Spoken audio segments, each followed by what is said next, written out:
La Universidad Andina Simón Bolívar, sede Ecuador, es una institución viva, influyente.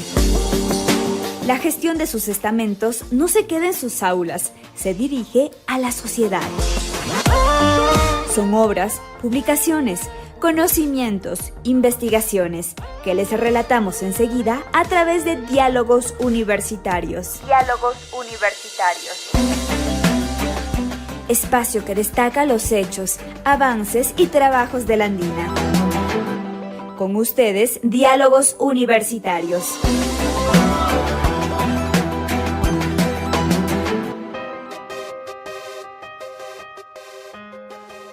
Un atento y muy cordial saludo, amigos oyentes de Voz Andina Internacional. Empezamos un nuevo episodio del programa Diálogos Universitarios. Hoy nos vamos a referir a un evento que arrancó precisamente esta mañana. Se trata del primer simposio internacional de la narrativa de los sonidos de la gastronomía y el turismo.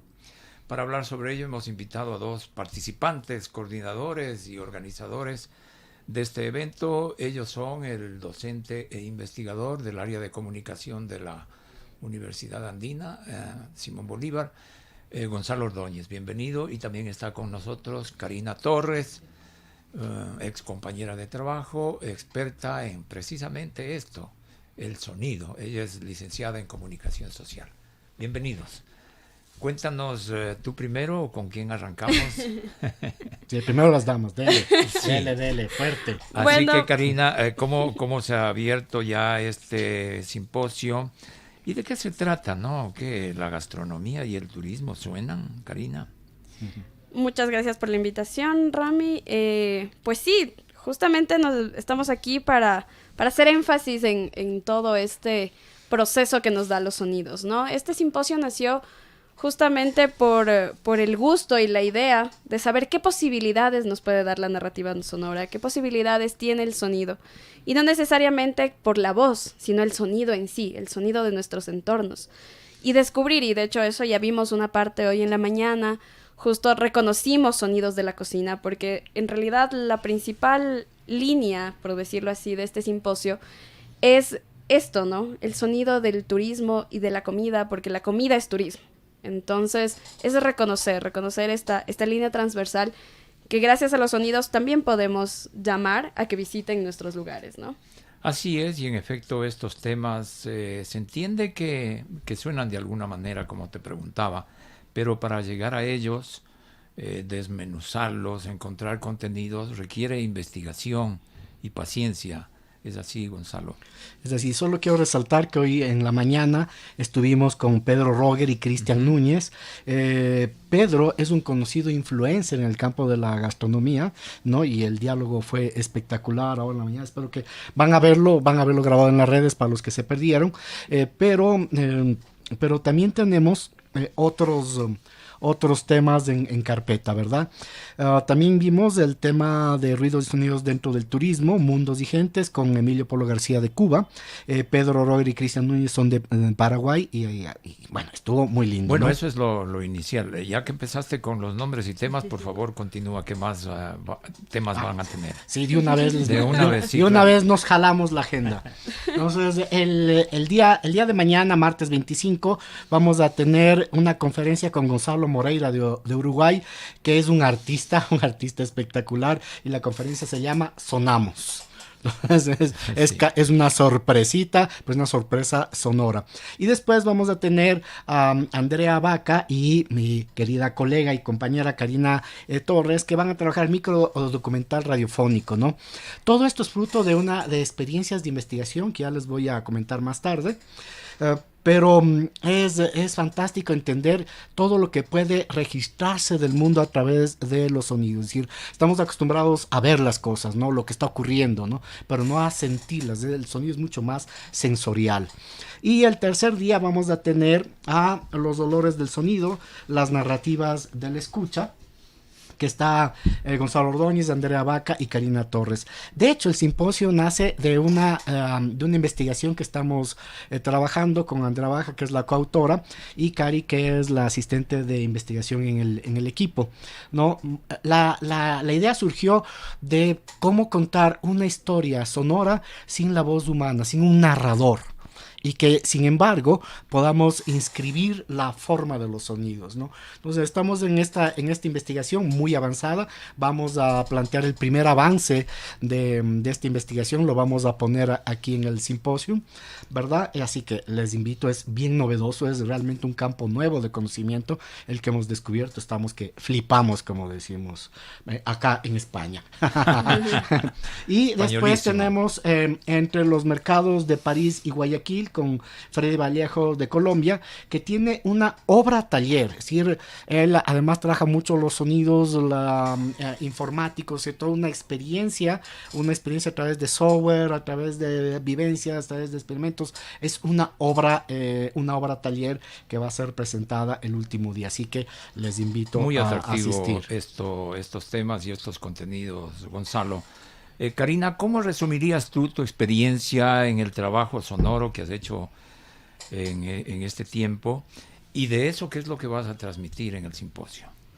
En realidad ha sido un recorrido muy novedoso, porque justamente, como decía Gonzalo, es quitarle la voz, ¿no? Y nosotros, bien o mal, en un mundo en el que priorizamos lo visual y lo sonoro, si no hay una voz humana, creemos que a veces no existe, ¿no? Es como que muy en segundo plano. Entonces, el proceso fue muy enriquecedor porque fue sacar estos sonidos del anonimato o de alguna manera sacar los sonidos de aquellos sonidos que nuestro cerebro es como que dice, no, esto es del fondo, o sea, es un sonido que está ahí, pero no me interesa, ¿no? Sino ver qué peso tiene ese sonido que tal vez está al fondo y nosotros a veces ni cuenta le hacemos. Entonces, este proceso de desalfabetizar una narrativa ha sido muy interesante porque no tienes esta línea guía que es la voz, que generalmente siempre cuando trabajamos voz es lo que te dice el otro, ¿no? Siempre hablamos de lo que me dice el otro. En este caso es qué nos dice nuestro entorno. Por eso Gonzalo hablaba de la forma de los sonidos, ¿no? ¿Qué nos puede dar el sonido por sí solito? Uh-huh. Y justamente en mi caso tenemos 2 charlas. La primera es de microdocumental con Andrea, que justamente es cómo podemos, Andrea cabe recalcar que es una experta en documentales, es increíblemente talentosa, y con ella vamos a trabajar justamente, ¿no? Cómo traducir cualquier vivencia o por cualquier historia de vida, porque generalmente los documentales trabajan historias de vida, en sonidos, ¿no es cierto? Entonces ahí es donde le anexamos esta cuestión radiofónica, cómo explotar el documental a un nivel sonoro, porque generalmente dicen, es un documental, la clásica de vamos a seguir la historia de tal visualmente y se acabó. En este caso es ir más allá, cómo se puede explotar el documental, y no solo desde esta visión del arte independiente, sino de qué maneras podemos ingresar el documental en otras áreas, en este caso en el turismo. ¿Cómo explotar el documental como turismo? Ajá. Gonzalo, ¿en qué nivel de investigación estamos en el país respecto a temas como el que estamos conversando? Es una excelente pregunta. De hecho, esperábamos nosotros tener que convencerles a los expositores internacionales, ¿no?, de participar en el evento, y todos decían, por fin, qué excelente, esto es novedoso. No hay en Uruguay, no hay en Paraguay, no hay en Cuba un simposio de esta naturaleza. Y en cuanto a la investigación sonora en el campo de la comunicación, no hemos encontrado mucho de lo que hemos estado investigando, ¿verdad?, incluso para este proyecto con el equipo de trabajo. Así que realmente es poco lo que se hace, y sobre el tema en específico que tú preguntas es único, porque la narrativa de la escucha, como lo estamos planteando, no existe. Lo acabamos de crear. La Universidad Andina va a tener esperemos, porque esto tiene que ser validado por los pares, por observadores independientes, pero esperemos que esto se consolide con un nuevo campo de investigación, porque no está entre el arte y la narrativa clásica, está en el medio, ¿no? Es una narrativa que convoca las sensaciones, que convoca la percepción, que de ahí sale, y además del simposio, ¿no? Cuando hicimos el primer testeo del primer producto, los oyentes sentían los olores, de los sonidos que les presentábamos. Recordaban su cocina. Nos decimos, aquí hay algo que hacer. Tenemos que compartir este proceso. Ahora, por algún motivo se escogió gastronomía y turismo, aunque muchas cosas, otros campos también pueden ser susceptibles de investigar la parte sonora, ¿no? ¿Por qué se escogió, mejor dicho, gastronomía y turismo? Comenzó casi por azar, porque cuando estábamos trabajando con Ander, después se unió Cari. Ander y yo estábamos pataleando mucho porque ella es artista, ¿no? Y yo soy comunicador, ¿no? Entonces queríamos construir una narrativa, ella hacía por el arte, yo me iba por la narrativa y era complicado, ¿no? Cuando viene Cari, que tiene la experiencia radiofónica, nos pone en el medio, ¿verdad? Y el primer testeo, el primer producto lo hicimos independientemente. Uno lo hizo Andrea en Cuba, alrededor de la cocina, por coincidencia, porque estaba trabajando un proyecto, hicimos un primer producto, eso lo testeamos y sacamos un artículo académico, pero en términos de lo estético, de lo artístico. Y después con Cari hicimos este podcast, que lo hicimos alrededor de una paila haciendo tostado, grabamos los sonidos, hicimos del podcast y ese podcast lo testeamos y sacamos otro artículo científico. Entonces, ¿qué es lo que pasa? Los olores de la cocina son extremadamente emocionales. Fíjate. Sí, son extremadamente, es como oler el perfume de una persona que pasa y es tu primer amor, el segundo, el tercero o el 1200 del que sea, ¿no? Pero te acuerdas de esa persona.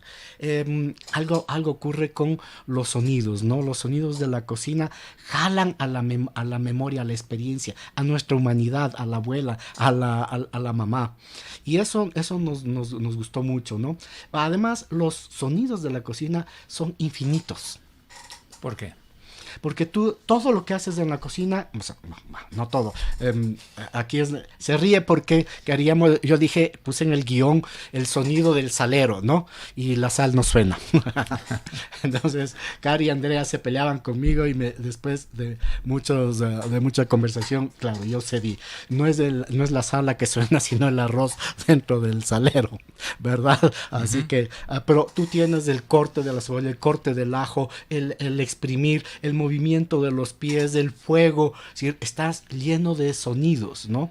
Y sonidos que son más fáciles de organizar, porque los sonidos del entorno son más complicados, ¿no? Es más un caos, como decías tú, Cari, ¿no? Y ese caos hay que darle estructura. Bien, Gonzalo. Cari, hay una parte que puede parecer contradictoria, pero te voy a preguntar, entre los sonidos, o como parte de la entidad sonido, hay las pausas. Hay los silencios. ¿Qué significado tienen cuando se exploran temas como los que se están haciendo en este simposio? Le diste carreta ya con eso. Bueno, le diste carreta. Es que eso fue importantísimo en realidad, fue muy interesante descubrir también la función, como decía usted, Rami, cómo llega la función del silencio aquí. Entonces, el silencio aquí en realidad nos dimos cuenta que más allá de establecer un equilibrio que es su naturaleza, por decirlo así, dar un equilibrio entre de por sí ya el ruido y el resto de cosas, nos sirve mucho para conectar. El sonido, o mejor dicho, la ausencia de sonido, el silencio, nos da la posibilidad de generar transiciones, que tal vez en lo visual, por ejemplo, yo le decía a Gonzalo, cuando él hizo el primer guión que era de carácter visual, decía, está cortando la cebolla y pasa a negro, ¿no? El clásico, esta transición. Yo le decía, en sonido eso puede ir un silencio que determina que descansaste un ratito de hacer una actividad, de cortar la cebolla y pasas al siguiente, ¿no? O también en este caso exploramos el silencio como una manera de darle el espacio a la escucha, de esta significación, por decirlo así, o que él tenga la posibilidad de identificarse con lo que está escuchando. Y eso nos pasó muy interesante, justo lo que decía Gonzalo, de cómo se huelen los sonidos, ¿no? Entonces es muy sensorial.